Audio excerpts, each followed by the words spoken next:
ہم لگ بھگ 11 بجے رات شیخ لطیف کے گھر پہنچ گئے۔ ہم کھانا کھا کر گئے تھے، اس لیے صاف منع کر دیا، تاہم وہ چائے پانے سے ہماری تواضع کیے بنا نہ رہا۔ وہ گرمیوں کے دن تھے، لہٰذا ہم نے شیخ لطیف کے مکان کی چھت پر ڈیرا لگا لیا۔ اس مقام سے سائیں کا پورا صحن بخوبی نظر آتا تھا۔ میں تھانے سے روانہ ہوتے وقت ایک طاقتور ٹارچ بھی اپنے ساتھ لے آیا تھا۔ اگرچہ ان دنوں چاندنی راتیں تھی، تاہم ٹارچ کی ضرورت کبھی بھی کسی وقت پیش آ سکتی تھی۔ پتہ نہیں وہ کالی بلی ہمیں کون سا کرتوت دکھانے والی تھی۔ میرے اور ایس آئی جاوید مغل کے علاوہ شیخ لطیف بھی وہیں چھت پر موجود تھا۔ ہم نے کوئی 11:30 بجے سے سائیں کے صحن کی نگرانی شروع کر دی، جس کے وسط میں نیم کا ایک چتنار درخت ایستادہ تھا۔ شیخ لطیف کی بیوی زلیخا کے مطابق وہ کالی بلی آدھی رات کے بعد ہی اپنا بین شروع کرتی تھی، اور شیخ نے اس بات کی تصدیق کی تھی کہ وہ اپنا تماشا نیم کے درخت تلے دکھائی دیتی ہے۔ 11:30 سے 12 بجے اور پھر دیکھتے ہی دیکھتے رات کا 1 بج گیا۔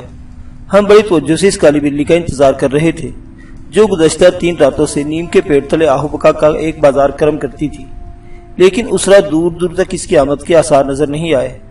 جب رات کا 1:30 بج گیا تو میں نے اکتاہٹ آمیز لہجے میں شیخ لطیف سے کہا، شیخ صاحب، کہاں رہ گئی وہ کالی بلی؟ کہیں اسے کسی ہوائی مخلوق نے ہمارے مورچے کی اطلاع تو نہیں دے دی اور احتیاطاً اس نے ادھر آنے کا ارادہ ترک کر دیا ہو؟ بھائی ہماری طرح ان لوگوں کی بھی تو مخبر قسم کی چیزیں ہوتی ہوں گی۔ میرے انداز میں ہلکا سا طنز شامل تھا۔ شیخ لطیف نے ندامت آمیز لہجے میں کہا، تھانے دار صاحب، مجھے اس وقت آپ کے سامنے بہت شرمندگی محسوس ہو رہی ہے۔ اگر میں نے اپنی آنکھوں سے اسے ماتم کرتے ہوئے نہ دیکھا ہوتا تو اپنی بیوی کی بات پر کبھی یقین نہ کرتا۔ وہ چند لمحات کے لیے خاموش ہوا، پھر خجالت بھرے انداز میں سر جھٹکتے ہوئے بولا، اس کم وقت کو بھی آج ہی ناغہ کرنا تھا، مجھے آپ کی نظر میں خامخواہ جھوٹا بنا دیا۔ شیخ لطیف کو میں نے حد درجہ معقول پایا تھا۔ اس کی جگہ اگر وہ کوئی ہوتا تو میں سوچ سکتا تھا اس نے ہمیں کوئی چکر دینے کے لیے کالی بلی والا ڈھونگ رچایا ہوگا۔ شیخ کی طرف سے مجھے ایسی حماقت کی توقع نہیں تھی۔ آج کی غیر حاضری میں سراسر اسی بلی کا قصور تھا۔ میں نے شیخ لطیف کی طرف دیکھتے ہوئے اس کی دلجوئی والے انداز میں کہا، شیخ صاحب، خوامخواہ دل چھوٹا نہ کریں، ایک چھوٹے سے جانور کا کیا بھروسہ، اسے کیا معلوم تھا اس کی غیر حاضری سے آپ کی سکی ہو جائے گی۔ ایک لمحے کے توقع سے میں نے اضافہ کرتے ہوئے مذاق کے رنگ میں کہا، شیخ صاحب، آپ نے گزشتہ رات اس بیچاری کو بڑے غصے سے ہشکارا بھی تو دیا تھا، دم دبا کر کہیں بھاگ گئی ہوگی۔ اس کے لبوں پر خفت آمیز مسکراہٹ ابھری، تاہم وہ خاموشی رہا۔ ہم نے اسے خدا حافظ کہا اور اس کے گھر سے نکل آئے۔ وہ تانگے تک ہمیں چھوڑنے آیا، اور جب ہم تانگے میں سوار ہو گئے تو اس نے لجاجت بھرے انداز میں کہا، تھانے دار صاحب، میں ایک مرتبہ آپ سے پھر معافی چاہتا ہوں کہ بس شیخ صاحب اتنی زیادہ شرمندگی بھی ظاہر نہ کریں۔ میں نے اس کا جملہ مکمل ہونے سے پہلے ہی ٹوک دیا۔ یہ تو اچھا ہی ہوا وہ سائیں کے صحن کا راستہ بھول گئی، ورنہ خامخواہ آپ کی بیوی کے وہموں میں اضافہ ہو رہا تھا۔ میں ایک لمحے کو متوقف ہوا، پھر رازدارانہ انداز میں کہا، آپ زلیخا سے جا کر یہ کہیں کہ تھانے دار نے ایک مخصوص عمل سے بلی کو بھگا دیا ہے، اب وہ بھول کر بھی ادھر کا رخ نہیں کرے گی، اس طرح اس کا خوف دور ہو جائے گا۔ 2 بجے سے تھوڑا پہلے ہم تھانے واپس آ گئے۔ اگلی صبح میں دیر سے سو کر اٹھا۔ اس کا ایک سبب یہ بھی تھا کہ گزشتہ رات سوتے سوتے 3 بج گئے تھے۔ میں عموماً عشاء کی نماز کے بعد بستر پر لیٹ جاتا ہوں اور الگ صبح اٹھنے کا عادی ہوں۔ بہرحال لگ بھگ 10 بجے میں ککر والے جانے کے لیے تھانے سے روانہ ہونے ہی والا تھا کہ شیخ لطیف ایک مرتبہ پھر ہمارے پاس پہنچ گیا۔ وہ اس وقت خاصا پرجوش دکھائی دیتا تھا۔ میں نے اس کا سبب پوچھا تو وہ اضطراری لہجے میں بولا، تھانے دار صاحب، کالی بلی کا راز کھل گیا۔ میں نے کچھ نہ سمجھتے ہوئے پوچھ ہی لیا، کیا رات کو وہ ہمارے رخصت ہونے کے بعد سائیں کے صحن میں آئی تھی؟ نہیں جی۔ وہ جلدی سے بولا، اب تو وہ کہیں بھی آنے جانے کے قابل نہیں رہی۔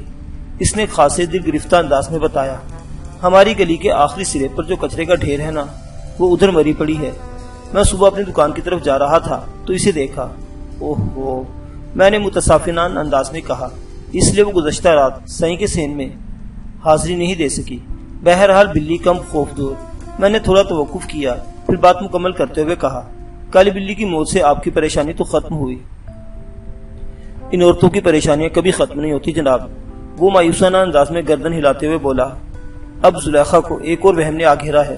وہ کہتی ہے اس بلی کو باہر کی شے نے قتل کیا ہے۔ سائیں کا آستانہ بہت بھاری جگہ ہے، ہمیں اپنی رہائش تبدیل کر لینی چاہیے، ورنہ بیٹھے بٹھائے کسی لپیٹے میں آ جائیں گے۔ مجھے تو کوئی فکر نہیں جناب۔ میں نے اس کا کندھا تھپکا اور اسے تسلی آمیز لہجے میں کہا، آپ فکر نہ کریں شیخ صاحب، ایسا کچھ نہیں ہونے والا۔ مجھے تو کوئی فکر نہیں جناب، وہ گہری سنجیدگی سے بولا۔ بس میری گھر والی سے جا کر کہہ دو کالی بلی تو اپنے انجام کو پہنچ گئی۔ میں نے اس کی بات پوری ہونے سے پہلے ہی کہہ دیا، اس کا انجام اچھا ہوا ہے یا برا اس کو بھول جاؤ، لیکن میں اس باگڑ بلے کا انجام بہت بھیانک کرنے والا ہوں۔ اس کے بعد آپ کے پڑوس سے ہر قسم کا سایہ جاتا رہے گا۔ میں نے ابھی تک شیخ لطیف کو یہ نہیں بتایا تھا کہ ہم سائیں کا سراغ لگا چکے ہیں اور میں موزہ ککر والی جانے کے لیے تیار بیٹھا ہوں۔ اس نے چونک کر حیرت بھری نظروں سے مجھے دیکھا اور بولا، پاگڑ بلا، میں سائیں کی بات کر رہا ہوں۔ میں نے وضاحت کرتے ہوئے کہا، آپ نے تو بنفس نفیس اسے کئی بار دیکھا ہوگا، میں نے تو اس کی صرف تصویر ہی دیکھی ہے، وہ کسی جنگلی بلے کی مانند تو دکھائی دیتا ہے۔ کیا آپ نے اس سائیں کا پتہ لگا لیا؟ پتہ بھی اور ٹھکانہ بھی۔ میں نے ایک ایک لفظ پر زور دیتے ہوئے کہا، میں اسے لینے ہی جا رہا ہوں، شام سے پہلے وہ آپ کو اس تھانے کے حوالات میں ملے گا۔ اس نے ہمدردی بھرے لہجے میں استفسار کیا، کیا بشرا کا بھی سراغ مل گیا؟ اس کے بارے میں فی الحال کوئی اطلاع نہیں، میں نے ٹھہرے ہوئے لہجے میں کہا۔ سائیں ایک مرتبہ قابو آ جائے پھر بشرا کی تفصیل معلوم ہو جائے گی۔ شیخ لطیف کو رخصت کرنے کے بعد میں موزہ ککر والی روانہ ہو گیا۔ میں نے صرف ایک کانسٹیبل صفدر علی کو اپنے ساتھ رکھا تھا، 2 کانسٹیبل پہلے ہی وہاں موجود تھے۔ سائیں کو قابو کرنے کے لیے اتنی نفری بہت تھی۔ میں سیدھا متعلقہ تھانے پہنچا، وہ تھانہ انچارج سے ملا۔ ملک مبین نے بڑی گرم جوشی سے میرا استقبال کیا۔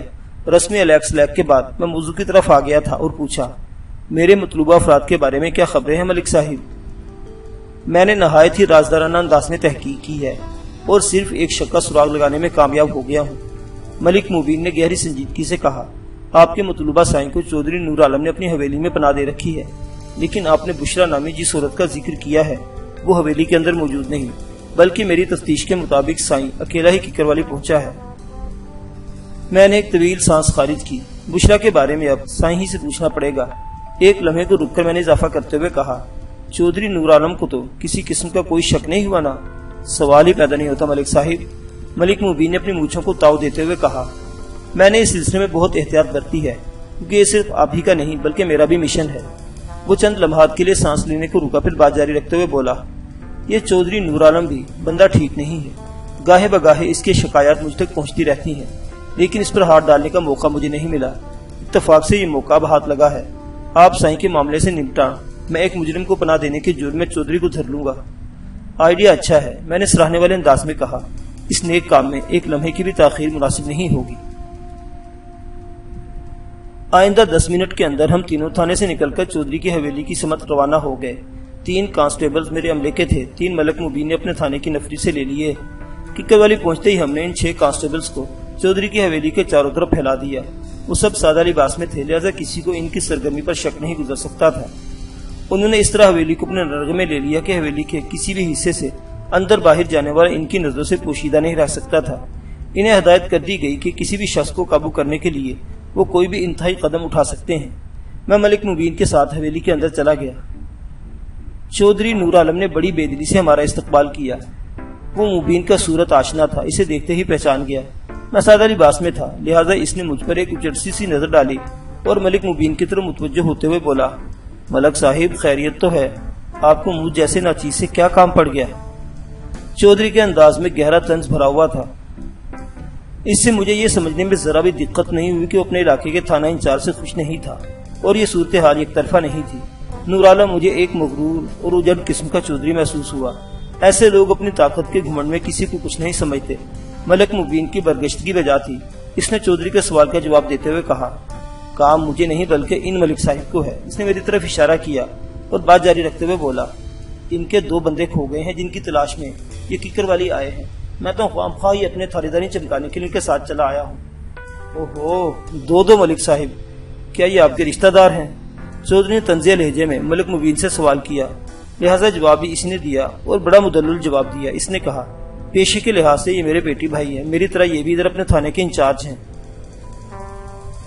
چودھری نے چونک کر مجھے دیکھا اور سیدھا ہو کر بیٹھتے ہوئے بولا، آپ کو جن 2 بندوں کی تلاش ہے ان سے میرا کیا تعلق واسطہ؟ آپ میرے پاس کیوں آئے ہیں؟ اس کے بدلتے ہوئے تیور نے مجھے بتا دیا کہ کوئی گڑبڑ ہے۔ چودھری کے ہاتھ صاف نہیں ہے، وہ سائیں اور بشرا کے معاملے میں پوری طرح ملوث ہے۔ میں نے اس کی آنکھوں میں گھورتے ہوئے کہا، چودھری صاحب، آپ کا میرے مطلوبہ بندوں سے بڑا گہرا تعلق ہے۔ آپ نے انہیں اپنی حویلی میں پناہ دے رکھی ہے۔ میرا اشارہ سائیں اور بشرا کی طرف ہے۔ سائیں بشرا؟ اس نے اپنے تئیں لا علمی کی اداکاری کرنے کی کوشش کی، لیکن اس کوشش میں کوئی دم نہیں تھا۔ وہ منہ بگاڑ کر بولا، یہ کس کھیت کی مولیاں ہیں؟ اس وقت تو یہ مولیاں آپ کے کھیت میں بہار دکھا رہی ہیں، میں نے بدستور اس کی آنکھوں میں تکتے ہوئے کہا، اور میں نے انہیں اکھاڑنے کے لیے یہاں پہنچا ہوں۔ آپ مجھ پر الزام لگا رہے ہیں؟ وہ بھر گیا۔ کیا آپ یہ کہہ رہے ہیں کہ میں نے 2 مجرموں کو اپنی حویلی میں پناہ دے رکھی ہے؟ برہمی اور غصے کی شدت نے چودھری کی زبان کو ہمارے حق میں پھیر دیا۔ میں نے سنسناتے ہوئے لہجے میں کہا، یہ الزام نہیں بلکہ حقیقت ہے نور عالم، اور تم نے 2 مجرموں کا ذکر کر کے یہ تسلیم کر لیا ہے کہ تم سائیں اور بشرا سے واقفیت رکھتے ہو، کیونکہ میں نے تو ابھی تک انہیں مجرم نہیں کہا، میں نے تو صرف 2 بندوں کا حوالہ دیا ہے۔ اس کے چہرے پر ایک رنگ سا آ کر گزر گیا۔ تاثرات سے مجھے اندازہ ہوا کہ اپنی غلطی پر خاصا بوکھلا گیا ہے۔ معاملات کو سنبھالنے کی کوشش کرتے ہوئے اس نے قدر نرمی سے پوچھا۔ اس کا مخاطب میں تھا۔ آخر سائیں اور بشرا کا معاملہ کیا ہے؟ معاملہ بہت سادہ ہے، اور آپ اس معاملے میں انجان بننے کی کوشش نہ کریں۔ میں نے بھی نرمی کا جواب نرمی ہی سے دیا۔ 3 دن پہلے میرے تھانے کا ایک ایسا ہی جاوید مغل بھی آپ کے پاس آیا تھا، لیکن آپ نے بڑی خوبصورتی سے اسے ٹال دیا۔ میں نے ایک لمحے کا توقف کیا اور کہا، چودھری نور عالم، میں ٹلنے والا نہیں ہوں۔ میرے مطلوبہ بندے آپ کی حویلی سے ہی برآمد ہوں گے اور آپ کی آنکھوں کے سامنے برآمد ہوں گے۔ نور عالم نے پرتشویش نظر سے باری باری ہم دونوں کو دیکھا، پھر مجھ پر نگاہ ٹکا کر بولا، ہاں مجھے یاد آ رہا ہے، کوئی ایسا ہی پوچھتا چاہتا ادھر آیا تھا، لیکن میں نے اس سلسلے میں اپنی لا علمی ظاہر کی تھی، اور آپ لوگوں سے بھی معذرت ہی چاہوں گا۔ نور عالم کی ڈٹائی کے پیش نظر میں نے ملک مبین کی طرف دیکھ کر کہا، اس نے مجھے یقین دلایا تھا کہ سائیں کو چودھری نے پناہ دے رکھی ہے۔ ملک مبین نے چودھری سے کہا، ٹھیک ہے، اگر آپ کا سائیں اور بشرا سے کوئی تعلق نہیں تو پھر پریشان کیوں ہو رہے ہیں؟ ہم آپ کی حویلی کی تلاشی لیں گے اور اطمینان کر کے واپس چلے جائیں گے۔ آپ میری حویلی کی تلاشی لیں گے؟ وہ بے یقینی سے بولا، اس میں حرج ہی کیا ہے؟ میں نے اس کی آنکھوں میں دیکھتے ہوئے کہا، آپ کے ہاتھ صاف ہیں، پر تلاشی پر کیوں معترض ہیں؟ آپ کے انداز سے تو یہ ظاہر ہوتا ہے۔ نہیں ایسی کوئی بات نہیں۔ وہ میری بات پوری ہونے سے پہلے ہی بول اٹھا، آپ لوگ ذرا بیٹھے میں ہی ٹھہرے، میں ابھی آتا ہوں۔ اس کے ساتھ اٹھ کر کھڑا ہوا۔ ہم دونوں نے معنی خیز نظروں سے ایک دوسرے کو دیکھا اور ہم بھی اٹھ کر کھڑے ہو گئے۔ میں نے تحکمانہ انداز میں کہا، چودھری نور عالم، تمہیں کہیں آنے جانے کی ضرورت نہیں، ہم ہیں نا۔ وہ پلٹا اور منافقت بھرے انداز میں بولا، او بادشاہ ہو، آپ تو خامخواہ پریشان ہو رہے ہیں، میں تو بیویوں کو ذرا پردے کا کہنے جا رہا ہوں۔ بات ختم کرتے ہوئے بیٹھک سے نکل کر حویلی کے اندرونی حصے کی جانب بڑھ گیا۔ میں نے تشویش بھرے لہجے میں کہا، بیویوں کے پردے کی بات تو ایک بہانہ ہے، چودھری ادھر کوئی گڑبڑ کرنے گیا ہے، وہ سائیں کو کہیں ادھر ادھر نہ کر دے۔ باہر ہمارے سادہ پوش موجود ہے، ملک مبین نے کہا، اگر سائیں نے فرار ہونے کی کوشش کی تو وہ لوگ اسے پکڑ لیں گے۔ میں نے عمل پر آمادہ لہجے میں کہا، وہ 6 افراد تو حویلی کے باہر موجود ہے نا، مجھے ہمیں اندر سے کوشش کرنا ہوگی، اور یہ ضروری نہیں چودھری سائیں کو کسی چور راستے سے باہر نکالے، وہ حویلی کے اندر بھی کوئی ایسی جگہ چھپا سکتا ہے جہاں تک ہماری نظر کی رسائی نہ ہو۔ رک کر میں نے اضافہ کیا، آپ تو کافی سمجھدار ہیں ملک صاحب، حویلی میں تو ایسے پوشیدہ اور ناقابل رسائی مقامات خاص طور پر بنائے جاتے ہیں۔ اس نے پرمعنی انداز میں سر ہلایا اور بولا، چودھری کی واپسی کا انتظار کرنا وقت ضائع کرنے بلکہ گوانے کے مترادف ہوگا، ہمیں فوراً ایکشن میں آنا ہوگا۔ پھر ہم نے پل بھر میں آنکھوں میں لاحمل تیار کیا اور بیدار مغزی کے ساتھ حویلی کے اندرونی حصے میں داخل ہو گئے۔ یہ اگرچہ ایک غیر شریفانہ حرکت تھی، تاہم بعض اوقات حالات کا تقاضا ایسی ناشائستہ اور غیر مہذب حرکات پر مجبور کر دیتا ہے۔ ہم 2 مختلف زاویوں سے حویلی کے اندرونی حصے میں گھسے اور مختلف کمروں اور راہداریوں سے ہوتے ہوئے حویلی کے عقبی حصے میں نکل آئے، اور اسی وقت میری نظر ایک ایسے منظر پر پڑ گئی میں چونکے بنا نہ رہ سکا۔ میں نے ایک شخص کو عقبی دیوار پھرانکتے ہوئے دیکھا۔ ریوالور کو میرے ہاتھ میں پہنچنے میں ایک لمحے کی تاخیر نہ ہوئی، اور میں نے للکارنے والے انداز میں کہا، رک جاؤ ورنہ گولی مار دوں گا۔ وہ میری دھمکی میں نہ آیا اور بڑی افراتفری میں دیوار کی دوسری جانب کود گیا۔ میں نے اسی سمت ایک ہوائی فائر کر دیا۔ میں نے مفروض شخص کو نشانہ بنانے کی کوشش نہیں کی تھی، بلکہ گولی چلانے کا مقصد یہ تھا کہ حویلی کے عقبی حصے کی نگرانی کرنے والے کانسٹیبلز ریڈ الرٹ ہو جائے اور بھاگنے والے کے لیے کوئی چانس باقی نہ رہے۔ اس کے بعد میں نے ملک مبین سے کہا، ملک صاحب، آپ حویلی کے اندر چودھری سے نمٹے اتنی دیر میں باہر کی صورتحال جانچ کرتا ہوں، لگتا ہے میرا شکار ادھر ہی گیا ہے۔ ملک مبین نے اس بات میں سر ہلایا اور ریوالور نکال کر دوبارہ حویلی کے اندرونی حصے کی جانب بڑھ گیا۔ میں دیوار کے ساتھ ساتھ دوڑتے ہوئے حویلی کے مین گیٹ پر پہنچا اور پھر باہر نکل آیا۔ حویلی کے عقب تک رسائی حاصل کرنے میں مجھے بمشکل 1 منٹ لگا۔ فرار ہونے والا شخص اپنی وضع خطا اور حلیت سے سائیں کے سوا اور کوئی نہیں ہو سکتا تھا۔ اس وقت وہ 2 کانسٹیبلز کے قابو میں تھا میں ان کے نزدیک پہنچا تو ان میں سے ایک نے پھولی ہوئی سانس کے ساتھ کہا، ملک صاحب اس کم وقت میں کسی سانڈ کی سی طاقت ہے، ہمیں تو گھما کر رکھ دیا ہے۔ اس دوران میں دوسرے 4 کانسٹیبلز بھی وہاں پہنچ گئے۔ میں نے فوراً سائیں کو الٹی ہتھکڑی لگائی اور اس کے منہ پر ایک سناٹے دار تمانچہ رسید کرتے ہوئے کہا، اس نے جتنا گھمانا تھا گھما لیا، اب اس کے گھومنے کی باری ہے، اور میں اس کو ایسا گھماؤں گا کہ… میں نے جملہ ادھورا چھوڑا اور اس پیرے فرتوت کی آنکھوں میں دیکھتے ہوئے کہا، بشرا کہاں ہے؟ کون بشرا؟ اس نے چونکنے کی اداکاری کی۔ میں نے اس کے منہ پر ایک اور تھپڑ مارا اور غصیلے لہجے میں کہا، تمہاری یادداشت واپس لانے کے لیے تھانے لے جانا پڑے گا۔ ادھر حوالات میں وہ گدھا بھی موجود ہے جس کی بیوی کے بارے میں تم سے پوچھ رہا ہوں۔ پتہ نہیں آپ کن لوگوں کا ذکر کر رہے ہیں، وہ بیزاری سے بولا۔ میں سلیم اور اس کی بیوی بشرا کا ذکر کر رہا ہوں، میں نے زہر بھرے لہجے میں کہا، وہی میاں بیوی جو تمہارے پڑوسی ہیں اور تم دونوں کو الگ الگ محاذ پر بیوقوف بناتے رہے ہو۔ اس نے ایک مرتبہ پھر تجاہل عارفانہ سے کام لینا چاہا اور جواباً میں نے وہیں لات مکہ کر کے اس کا حلیہ ٹائٹ کر دیا۔ میرے اس سلوک پر مجھے بڑی بڑی دھمکیاں دینے لگا۔ وہ مجھے اپنے جلال سے ڈرانے کی کوشش کر رہا تھا۔ میں نے اس کی جرگت کو جاری رکھتے ہوئے کہا، تم جب میرا کمال دیکھو گے تو اپنے جلال کو بھول جاؤ گے کمبخت۔ سیدھی طرح بتا دو بشرا کہاں ہے، ورنہ مجھے ادھر ہی تھانہ لگانا پڑے گا۔ وہ مسلسل پٹتا رہا، لیکن بشرا کے سلسلے میں اس نے زبان کھولی نہیں۔ شاید اس خوشگمانی میں تھا کہ چودھری سے بچا لے گا۔ میں اسے دھکیلتے ہوئے حویلی میں لے آیا تاکہ اپنی پشت پناہ کا شاندار حشر دیکھ لے۔ اس دوران میں ملک مبین نے چودھری نور عالم پر قابو پا لیا تھا۔ اسے باقاعدہ ہتھکڑی تو نہیں لگائی گئی تھی، تاہم وہ گرفتاری ہی کی حالت میں تھا۔ حویلی کی تفصیلی تلاشی کے باوجود بھی کہیں سے بشرا کا سراغ نہ مل سکا۔ پتہ نہیں اس ذلیل انسان نے ایک بے وقوف شوہر کی حسین اور شاداب بیوی کے ساتھ کیا کیا تھا۔ سائیں کی ناپاک زبان کا زنگ آلود کفل تھانے پہنچ کر ہی کھولا جا سکتا تھا۔ میں نے ملک مبین سے کہا، ملک صاحب آپ کے تعاون کا بہت بہت شکریہ۔ میرے مطلوبہ افراد میں سے ایک بندہ تو ہاتھ لگ گیا ہے، دوسری بندی میں اس کے اندر سے نکال لوں گا۔ آپ اپنے چودھری صاحب کو سنبھال لیں اور مجھے جانے کی اجازت دیں۔ اس نے تشکرانہ انداز میں کہا، ملک صاحب آپ کی وجہ سے مجھے بھی موقع مل گیا، ورنہ چودھری صاحب تو پٹھے پر ہاتھ نہیں رکھنے دیتے تھے۔ اب ان کی مزاج پرسی لازمی ہو گئی ہے۔ اس میں تو کسی شک و شبے کی گنجائش نہیں رہی کہ انہوں نے ایک مجرم کو پناہ دی ہے۔ کسی مجرم کو پناہ دینا آنت جرم میں شمار ہوتا ہے، اس کے لیے کڑی سزا بھی قانون کی کتابوں میں رقم ہے۔ چودھری نور عالم معدانہ انداز میں ملک مبین کو گھور کر رہ گیا، تاہم زبان سے کچھ نہیں بولا۔ مجھے یقین تھا ہمارے جانے کے بعد وہ ملک مبین سے سودے بازی کی کوشش ضرور کرتا۔ اب اس کا دور مدار ملک مبین پر تھا کہ وہ کہاں آ کر ٹھہرتا ہے۔ ویسے جتنی خلوص اور جان ماری سے مبین نے ہم سے تعاون کیا تھا، اس کے پیش نظر بڑے وثوق سے کہا جا سکتا تھا کہ وہ اصولوں پر سودے بازی نہیں کرے گا۔ میں اپنے سٹاف اور سیاہ کرتوت پیرے فرتوت کے ساتھ ککر والی واپس لوٹ آیا۔ راستے پر سائیں کسی گہری سوچ میں ڈوبا رہا۔ وہ یہ ظاہر کرنے کی کوشش کر رہا تھا جیسے وہ کوئی عمل کر رہا ہو جس کے نتیجے میں مجھے بھاپ بنا کر اڑا دے گا یا پھر مکھی بنا کر بس کی چھت پر بٹھا دے گا۔ اس پراسرار خاموشی کے دوران وہ گاہے بگاہے اپنی سرخ آنکھوں سے مجھے گھور بھی لیتا تھا۔ دیکھنے کا انداز ظاہر کرتا تھا جیسے وہ زبان خاموشی مجھ سے کہہ رہا ہو، بچو مجھ سے ٹکرانے کا انجام بہت بھیانک ہوگا۔ میں سائیں کی ان خاموش دھمکیوں سے ذرا بھی متاثر نہ ہوا۔ وہ خیر و عافیت اسے اپنے ساتھ تھانے کے حوالات میں پہنچا دیا۔ میں نے ایسے جلالی بابا بہت دیکھ رکھے تھے جو چرچ کے سوٹے لگا لگا کر اپنی آنکھوں کو سرخ کر لیتے ہیں۔ میں اس قسم کے مسٹنڈوں سے نمٹنا بخوبی جانتا تھا۔ میں نے لات جوتے کی مدد سے سائیں کی تھوڑی بہت پیری تو وہیں ککر والی میں ناک کے راستے نکال دی تھی۔ رہی صحیح کسر تفتیش کے دوران نکل جاتی اور کچھ نہیں کہا جا سکتا تھا کہ وہ صرف ناکی کے راستے نکلے گی۔ حوالدار فیض محمد بہت خوش تھا۔ وہ ہٹے کٹے سائیں کو دیکھ کر مچل گیا۔ ملک صاحب اسے ایک رات کے لیے میرے حوالے کر دے، پھر دیکھیں میں کس طرح اس کی زبان سے بشرا کے بارے میں اگلواتا ہوں۔ ماشاء اللہ اس قسم کے عزائم سے تو تم خاصے جوان لگ رہے ہو، میں نے تیکھے انداز میں کہا، ورنہ جب ہر حرامی کا موڈ ہو تو تم بڈھے بابے بن جاتے ہو۔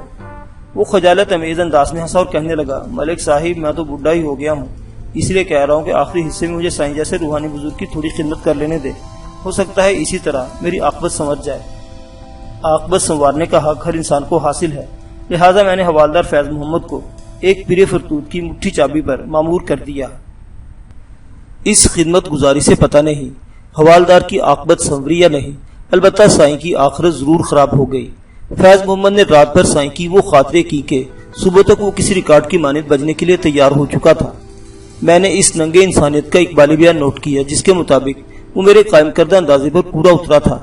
اس نے اقرار کیا کہ بشرا کے ساتھ اپنے معاملات کو آگے بڑھانے کے لیے اس نے سلیم کو قبرستانی چکر میں ڈالا تھا۔